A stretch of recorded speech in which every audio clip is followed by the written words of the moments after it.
Hello, my beautiful doves. My name is Mina. How is everyone doing today?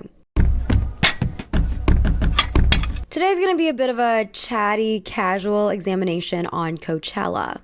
Just as a disclaimer, I did not go to Coachella this year.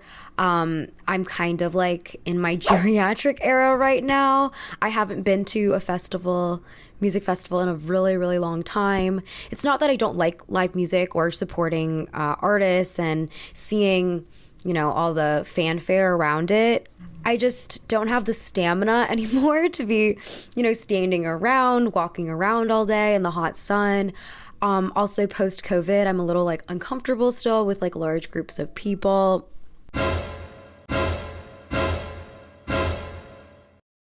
So just so we're on the same page, this is my opinion.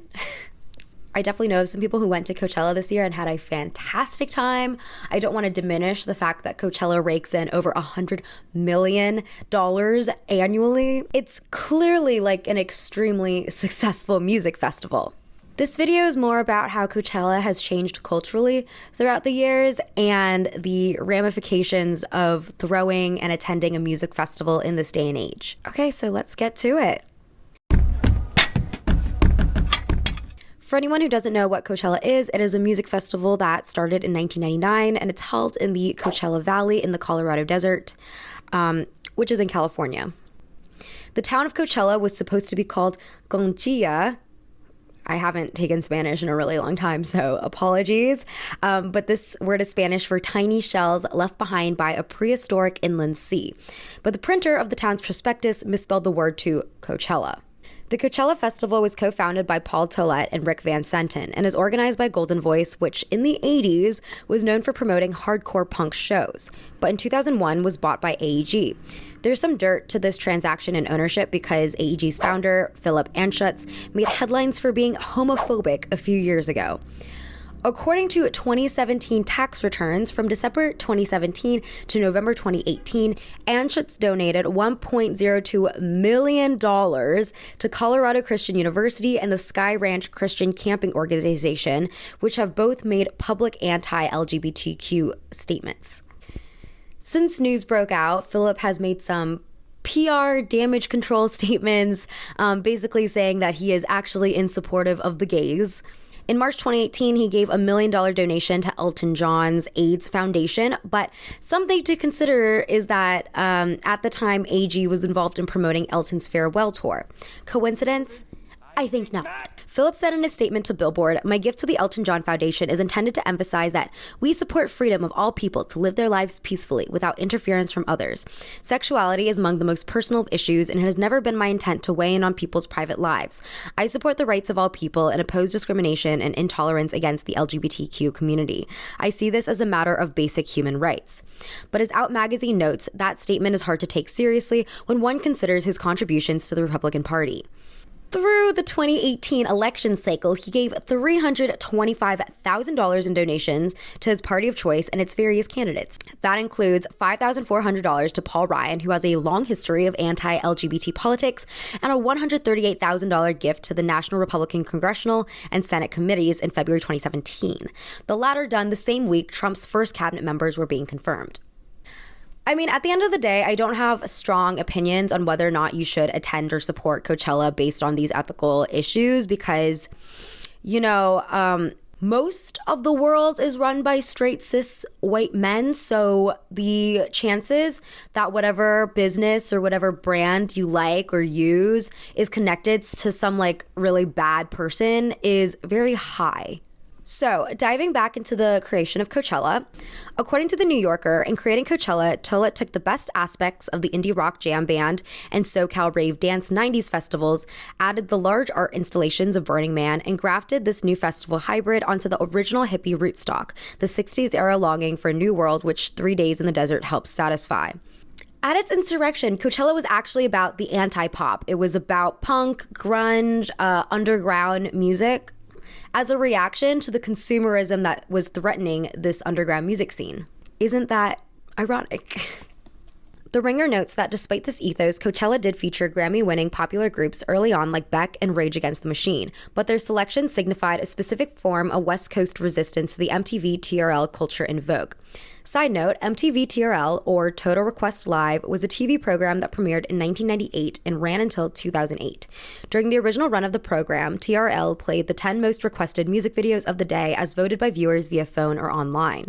According to one Billboard article, TRL became appointment after school TV. Its studio at 1515 Broadway, a pop culture fishbowl where rabid teens could catch a glimpse of their favorite stars. When the Backstreet Boys or NSYNC would drop by, the police would have to shut down Times Square. Over the years, Coachella promoters have sought to find what they deem Coachella artists, i.e. music artists that had a cult phenomena but still had mass appeal. Think The Cure, Beastie Boys, Bjork, etc. These artists obliterated convention and pioneered subcultures without pandering. They disdained trends and defined their genres while refusing to be pigeonholed into a single sound. Transcending music to become ideas, they resisted one-dimensional marketing platitudes. Even when Golden Voice brought in Madonna in 2006, the promoters put her on the dance music stage in the Sahara tent in an attempt to connect her with club kid roots and maintain credibility among the indie-leaning festival goers.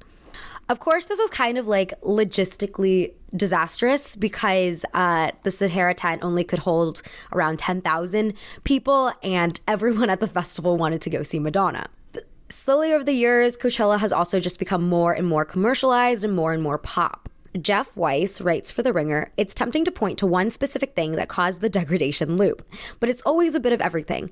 Economic inequality, political sclerosis, and the erosion of an independent music ecosystem made it practically impossible for musicians to survive unless they conform to industry demands." What's interesting to me is that a lot of the people who are talking shit online about Coachella think of the 2010s as the peak of the festival, even though by the 2010s, Coachella was already commercializing. I mean, I guess it sort of makes sense because most millennials probably weren't old enough to go to the first Coachella festivals in the early 2000s. So they're probably disconnected from the grunge and punk influences of that Coachella era. Naturally, I wanted to understand why millennials are no longer happy, so I did some digging on what the environment was like in the 2010s. I found this article, When Did Coachella Peak?, published by The Ringer. They noticed the first major spike in Google searches for Coachella was in 2012. This is probably because it was the first year that Coachella was held over 2 weekends instead of 1. Other contributing factors are that it was the second year ever that Coachella was broadcasting a live stream of the event. EDM was peaking, and Instagram was exploding in popularity, which probably led to the start of Coachella being this influencer haven. Also in 2012, Tupac appeared as a hologram during Dr. Dre and Snoop Dogg's headlining set, which is part creepy and part crazy, but definitely memorable and internet buzzworthy. The article also mentions that a year before, Kanye West was headlining the first hip-hop set to close the festival, and his set looked pretty insane. There was this massive replica of the altar of Zeus at Pergamon for the backdrop. There were dozens of ballerinas and a stage lift for Kanye to hover on. And then, of course, Beyoncé's homecoming performance could have arguably been considered Coachella's peak by numbers alone, and the fact that afterwards people were calling the event Beachella. Needless to say, by 2018, Coachella had gone fully mainstream. In the documentary, Coachella 20 Years into the Desert, Paul Tollett says this. But as the years go by, all the dance music getting so big, and then hip-hop, and then pop, not being a bad word among the indie rock people anymore, just started feeling like this is something that Coachella really needs.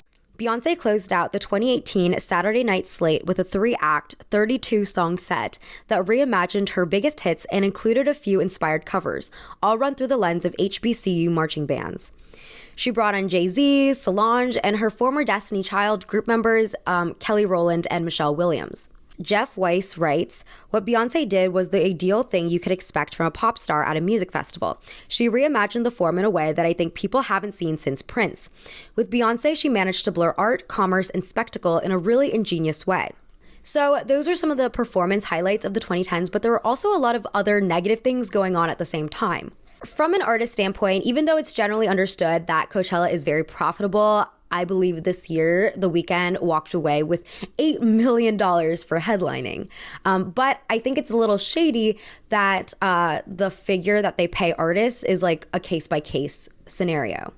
Even in The Weeknd's case, Philip Anschutz only wanted to pay him a couple $1 million, which, you know, that's still a boatload of money. I would be happy with a couple $1 million. But The Weeknd really fought for the 8 million figure because that was what they were going to pay Kanye for headlining before Kanye pulled out.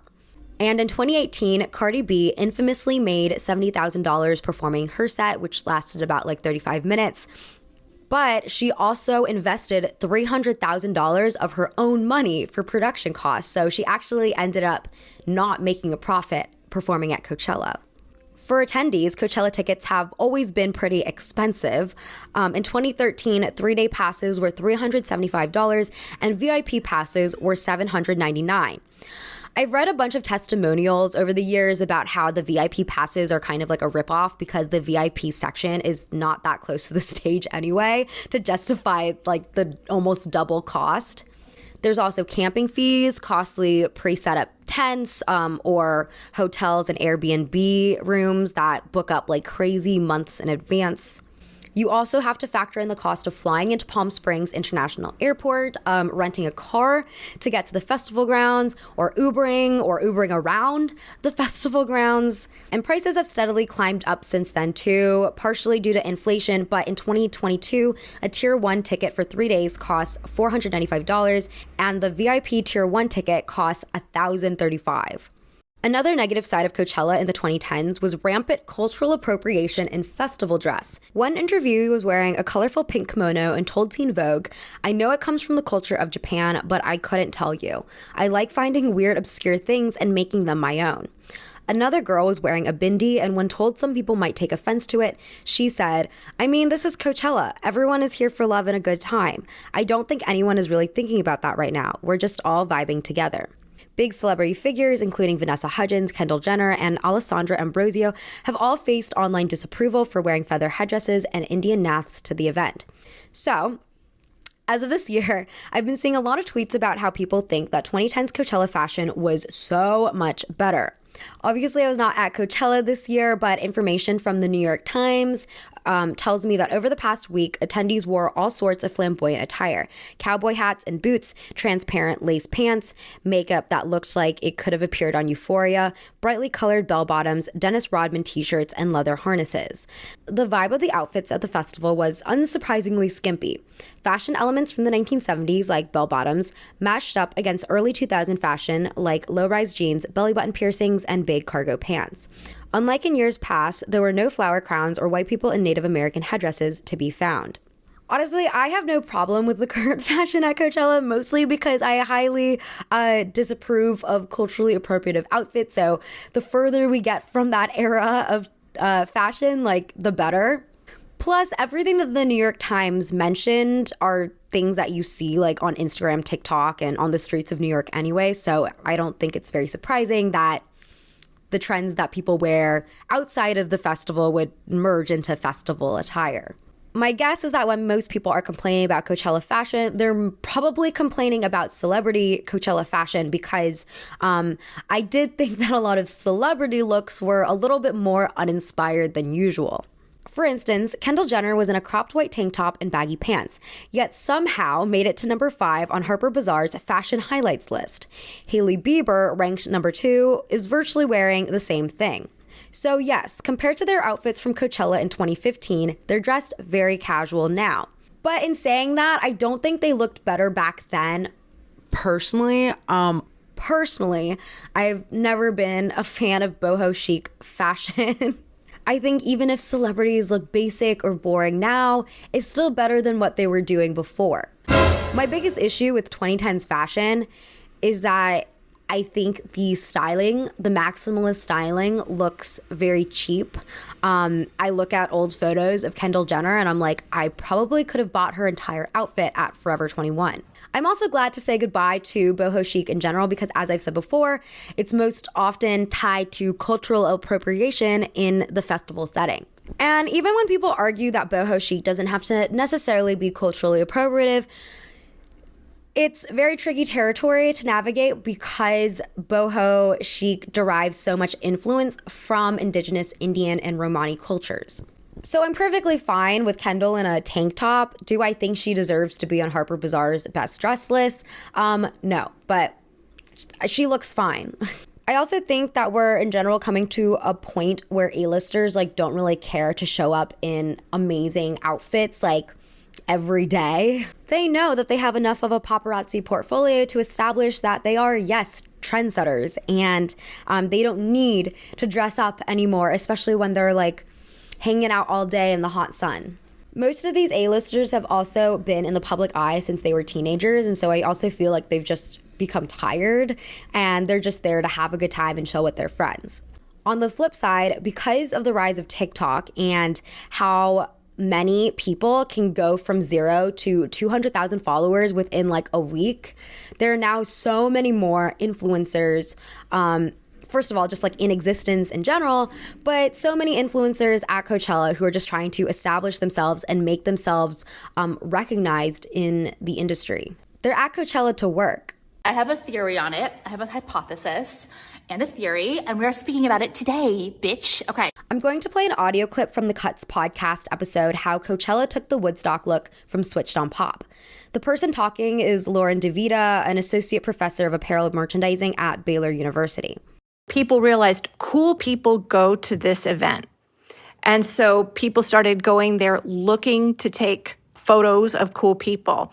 And then once people started realizing, if I go to this event and I stand out, I can get my photo taken, the ultimate validation, right? And so it's become a lot more performative because you're going to dress in outlandish clothes in the hopes of getting noticed and in the hopes of being seen and in the hopes of being photographed. And according to this influencer, Miriam Gaffarinia, influencers earn upwards of $2,000 per Instagram post from Coachella. And she and others spend so much time creating content while they're there that they don't actually go see any music performances. She told the Post that she has gone to Coachella 4 times now and she's never seen any shows. Kate Bartlett posted a viral TikTok about her first day at Coachella. Okay, so I woke up, put on this little scarf as a top, and we went to breakfast. The breakfast was phenomenal. I got this fruit platter. Also, H&M has these little carts full of all of your festival essentials. It's incredible. Took some pictures. The hotel is so cute. It's all pink. I was having such a good time. And then I put on this outfit. They also have a little candy bar. It's so cute. After that, I went home and I chugged this coffee because I needed lots of caffeine. And we got on the shuttle to go to actual Coachella. The drive was so pretty. We were in the little VIP section, and there were so many celebrities. It was crazy, like everywhere you look. I also bought this coffee, and it was literally like $11, and it was probably the worst coffee I've ever had. But, you know, you do what you gotta do. And then we went to see Lil Baby. I thought it was DaBaby, but apparently DaBaby got canceled. I was not informed of that ever. So we were having so much fun. Then we went to the little bar, and let me tell you, even the Victoria's Secret models are waiting in line. And then we took the shuttle home and went to bed. A bunch of commenters on Kate's TikTok pointed out that the vlog wasn't really about going to any of the music events, and they wondered why she skipped the headlining act, Harry Styles. Part of the reason why influencers are so focused on the business side is because brands will actively scout for influencers to work with at Coachella. May Korwowski, the CEO of Obviously, an influencer marketing agency, said, "Everyone is there and wants to make a deal and wants to be with the best brands. And the brands want as many influencers as possible to be part of their activations. So they'll actively recruit influencers." So even if no brand offers you an all expenses paid for trip to Coachella, it's still possible for you to make money to cover all those costs while at the event. This year's Coachella featured 23 sponsors with even more events and brand activations outside the official roster. Unbeknownst to me though, the concept of going to Coachella and not seeing any music shows is like not a new thing. The New York Times reported in 2015, many would-be Coachella attendees are foregoing the concerts that supposedly brought them to this desert town and bypassing the younger, often drunk, passed-out masses that throng music festivals. Instead, they are hopping around to invitation-only parties that feature free food, alcohol, music, and curated crowds. Speaking as someone who has gone to a couple industry events, it's pretty wild how there's always like tiers on the guest list. So if you are a small or middle-sized influencer, you can probably skip the line. You'll get like VIP access and that you don't have to wait with everyone else for like an hour or so. But you're not going to be invited to the after party unless you know someone personally on the PR team. There's just so much segmentation in the entertainment, music, and fashion industries to keep the top at the very top and away, far away as possible from the pedestrians. For instance, that year, McDonald's and Chevrolet collaborated with LA nightclub Bootsy Bellows for a daytime party at a Rancho Mirage estate, miles from the festival. Celebrities like 2 Chainz, Paris Hilton, Amber Rose, and Justin Bieber were all spotted there. One party attendee, real estate investor Fazil Khan, spent $900 on a Coachella VIP pass, but had yet to enter the concert grounds. He told the New York Times, "The festival is a big to-do. It's a bunch of young kids in YOLO hats. The people are what drives a good time, and I find it's easier to hang out at the parties."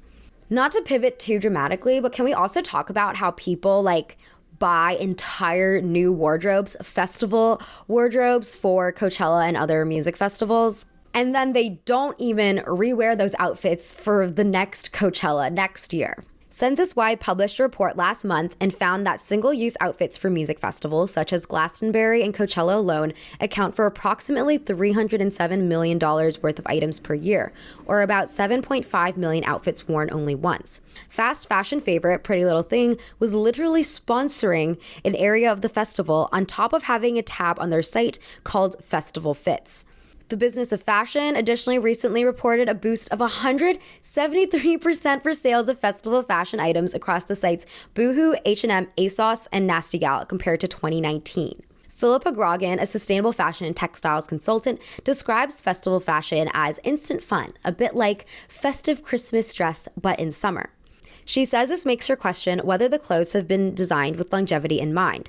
Then there's the sort of aesthetic of the whole thing. Lots of sequins and lurex, which are often largely derived from fossil fuel materials like oil and natural gas, because they're basically plastic. All things considered, I'm really not surprised that people are starting to develop a negative impression of Coachella. The world has changed a lot since 2019. We've been in the midst of a global pandemic. And honestly, I don't even know if COVID is over, as the headlines are saying, because I got COVID in March, which absolutely sucked ass. But thankfully, I do not suffer from any long COVID symptoms, crossing my fingers that they don't randomly appear because, who knows with this virus. A bunch of airlines have also dropped mask mandates, which a lot of people have been celebrating about, but EasyJet, which is a UK airline, they actually had to cancel 120 flights 2 weeks after they dropped the mask mandates because the pilots and flight staff were getting COVID. Coachella also lifted COVID restrictions this year, not requiring masks, proof of vaccinations, or any negative COVID tests. Their health and safety rules state that there is no guarantee, express or implied, that those attending the festival will not be exposed to COVID-19. There were also only 2 sites that offered rapid antigen tests, and they were kind of hard to find. In general, I think because of COVID and also the fact that throughout the last couple years, so many people have died, so many people have lost their jobs, so many people have lost housing security, that normal people are just tired of rich people on their rich shit, of influencers on their influencer shit. To give you some perspective of what was offered this year, Frito-Lay debuted an art installation known as Poté Domes, where attendees can enjoy a 4-part tasting menu where they will be the first consumers to ever experience Lay's potato chips in their freshest form, with potato chips served less than 24 hours after they are made.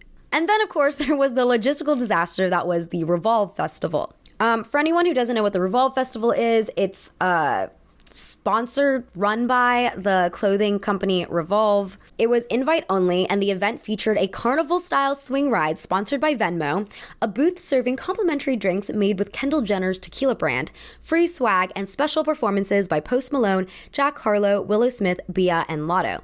A bunch of A-listers like Timothée Chalamet and Kim Kardashian had a fantastic time, but a lot of influencers, not so much.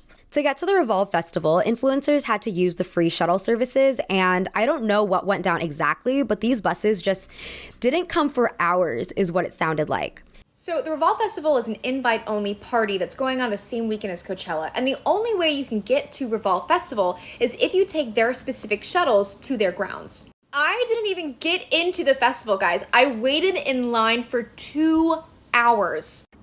We're bailing on Revolve because the transportation and it was Fire Festival 2.0. The logistics of getting to the festival were dangerous. There was pushing, shoving, shouting, yanking people in front of the buses, people standing in between the buses, while they were moving, just to get on these buses and get to the Revolve Festival. Big yikes. So people were just waiting in line outside with no water in the heat, and many of them did not end up getting into the festival at all. Joseph Kapsch of Los Angeles Magazine reported, security had crowds of influencers yelling how important they were and why they deserved the first seat. Like, What the fuck? sorry, that just sounds extremely dystopian, and it makes me feel less bad for them, even though I do feel kind of bad because I would hate to be waiting for hours in the sun. But I don't know, it's just so ridiculous. And of course, because they're all influencers, TikTok was flooded for a couple days with complaints and firsthand accounts of what was going down. TikToker Jasmine Melody told BuzzFeed News, a lot of people have pointed out that this is the first Coachella where TikTok exists. Through Instagram, you're getting a very 2D look at what Coachella is. You're seeing the outfits and that's it. Now that people have platforms like TikTok that are video-based and candid, the vibe of TikTok is very like, today sucked, and people connect over it. It's a big part of what's going on. So while a lot of TikTokers have been using the platform to vent about their firsthand experiences and maybe like get some viral views, for those of us who didn't go to Coachella, these TikToks inform us the reality of what actually went down. And maybe cynically, they also reaffirm that we didn't miss out on anything. Coachella in the public mind used to be plainly about the music. I remember like all throughout high school and college, like people would talk about, oh, who's playing at Coachella? And that was like the reason why people wanted to go. But now I feel like with all of these brand activations and influencers who get invited to basically just like work, it's rewired what Coachella means to a lot of us. There's also the ecological impact that doesn't really get talked about enough, aside from the whole fast fashion debate. According to research on Burning Man, which is a smaller festival, Burning Man generates 27,000 tons of CO2 from transportation, power generation, and art installations. If Coachella participants release CO2 at the same rate, it would approximately be 100,312 tons over the 2 weekends. To put that into perspective, a transatlantic flight from New York City to London is 0.67 tons of CO2. I'll also read this excerpt from James Rushing Daniels' article on Jacobin Magazine. He writes, while the festival nominally acknowledges its own environmental impact and makes some attempt to address it, this accounts to little more than a name check. The festival website extends a pledge to be an agent of change and create a festival that leaves a positive impact on our desert home and beyond. More practically, it exhorts people to minimize single-use plastics and urges attendees to participate in Carpoolchella. Most risibly, Coachella encourages attendees to speak up about the impacts of climate change. Really, much of this seems to have time traveled from 30 years ago, an age when recycling and turning off the tap while brushing your teeth was going to be enough to save the world. Coachella takes place in an environment that has been notoriously inflicted by droughts, wildfires, and pollution. Yet, the Coachella Valley Water District, also known as the Gulf Capital of the World, ranked third highest in water consumption in California. And at the same time, the nearby Salton Sea, which is only about 24 miles away from Coachella and was once a resort destination before it was polluted by toxic runoff, as it evaporates, it releases clouds of toxic dust into the atmosphere. In the book Imperial, journalist William T. Volman describes the coast of the Salton Sea in North Shore, California. The beach literally is comprised of barnacles, fish bones, fish scales, fish corpses, and bird corpses whose symphonic accompaniment consisted of an almost unbearable ammoniac stench like rancid urine magnified. Okay, that's really all I have to say on the matter.